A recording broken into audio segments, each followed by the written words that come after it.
કાશીના રાજાને ત્યાં એક વ્યક્તિ સૈનિક તરીકે નોકરી કરતો હતો. સમય જતાં તે રાજાનો અંગરક્ષક બન્યો, એટલે રાજમહેલમાં છૂટછાટથી ફરી શકે. યુવાન રાજકુંવરીનું રૂપ જોઈને મોહાંધ બની ગયો. રાજકુંવરી ચિત્તમાં ચોંટી ગઈ.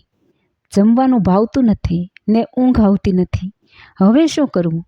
સૈનિકની પત્નીનું નામ કરુણાબેન હતું. તેણીએ પૂછ્યું, પતિદેવ, તમે સદાય ઉદાસ દેખાઓ છો, બરાબર જમતા નથી, તમને શેની ચિંતા છે? દેવી, વાત કહેવા જેવી નથી. કહીશ તો તને દુઃખ લાગશે. કરુણાબેને કહ્યું, જે વાત હોય તે મને કહો. હું બનતી કોશિશે તમારું દુઃખ દૂર કરીશ. અતિ આગ્રહ કર્યો ત્યારે સૈનિકે કહ્યું, મારી ઈચ્છા શક્ય બનશે કે કેમ તે મને ખબર પડતી નથી. મને રાજકુંવરી સાથે પરણવાની ઈચ્છા થાય છે. કરુણાબેને કહ્યું, પતિદેવ, તમે ચિંતા ન કરો, હું તે બાબત બરાબર ગોઠવી દઈશ. કરુણાબહેન રાજમહેલમાં ગયા. રાજમાતાનો જન્મદિવસ છે. રાજમાતા અતિ આનંદમાં સહેલીઓ સાથે બેઠા છે. કરુણાબહેન પગે લાગીને બેઠા. રાજમાતાએ કહ્યું, આજ મારો જન્મદિવસ છે. આપ જે માગો તે હું આપીશ. બોલો, શું જોઈએ?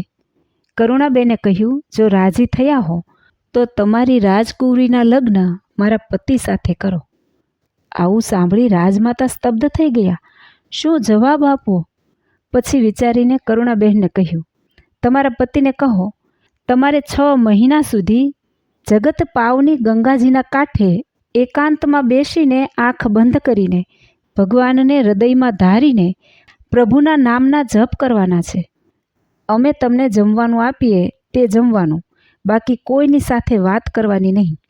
સતત પ્રભુ સ્મરણ કરશો, ત્યાર પછી મારી કુંવરી સાથે તમારું સગપણ કરીશ. કરુણાબેન ઘેર આવ્યા અને તેના પતિને બધી વાત કહી. ત્યારે તેનો પતિ બોલ્યો, હા, હું તેમ કરીશ. સૈનિક જપ કરવા બેસી ગયો.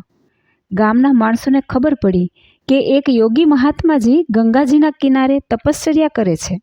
તેથી મંદિરની જેમ માણસની અવરજવર થવા લાગી. સૈનિક રાજી થાય કે 6 મહિના પછી મને રાજકુંવરી સાથે પરણવા મળશે. રાજાનો હું જમાઈ રાજ થઈશ, એટલે મારે નોકરી કરવી નહીં પડે. રહેવા માટે મને રાજા મોટો બંગલો આપશે. ભગવાનને જમાડીને પ્રસાદરૂપ ભોજન સૈનિકને માટે દરરોજ મોકલાવે છે. પવિત્ર પ્રસાદ જમવાથી અંતર પવિત્ર થયું, તેથી આનંદથી પ્રભુ સ્મરણ કરે છે. ધીરે ધીરે મનના વિચારો શાંત થયા. રાજકુંવરીનો મોહ ઘટવા લાગ્યો. હરિભજનમાં એવી લગ્ની લાગી કે જમવાનું પણ ભૂલી જાય છે. રાત્રે સૂતા સૂતા પણ પ્રભુ સ્મરણ ચાલુ છે. 6 મહિના પૂરા થયા. રાજમાતા કુંવરીને લઈને આવ્યા. સૈનિક હરિભજનમાં મસ્ત બની ગયા છે. આંખો ઊંચી કરી કોઈને જોતા નથી. યોગીરાજ, આંખ ખોલો, હું મારી કુંવરી લાવી છું, તેની સાથે લગ્ન કરો. યોગીરાજે કહ્યું, તમારી કુંવરીને હું શું કરું? મને પરમાત્માના આનંદનો ખજાનો મળી ગયો છે. હવે મારે કાંઈ જોઈતું નથી. મારા પ્રભુ સાથે લગ્ન થઈ ગયા છે. એમ કહી જંગલમાં ચાલતા થઈ ગયા. પ્રભુ ભક્તિ કરી જીવન સફળ કર્યું. આ છે પ્રભુના નામ જપનો પ્રતાપ. પ્રભુના નામનું અખંડ સ્મરણ કરવાથી સાધારણ જીવાત્મા પણ ઉચ્ચ સ્થિતિને પામી જાય છે. આપણને સ્વામી નારાયણ નામ જેવો મહામંત્ર મળ્યો છે. એ જેવો બીજો કોઈ મંત્ર નથી. સ્વયં શ્રીમુખે જો કોઈ નામ પ્રકાશન કર્યું હોય તો તે મંત્ર છે સ્વામિનારાયણ. શ્રુતિ સ્મૃતિનો સાર સ્વામિનારાયણ મહામંત્રમાં સમાઈ જાય છે.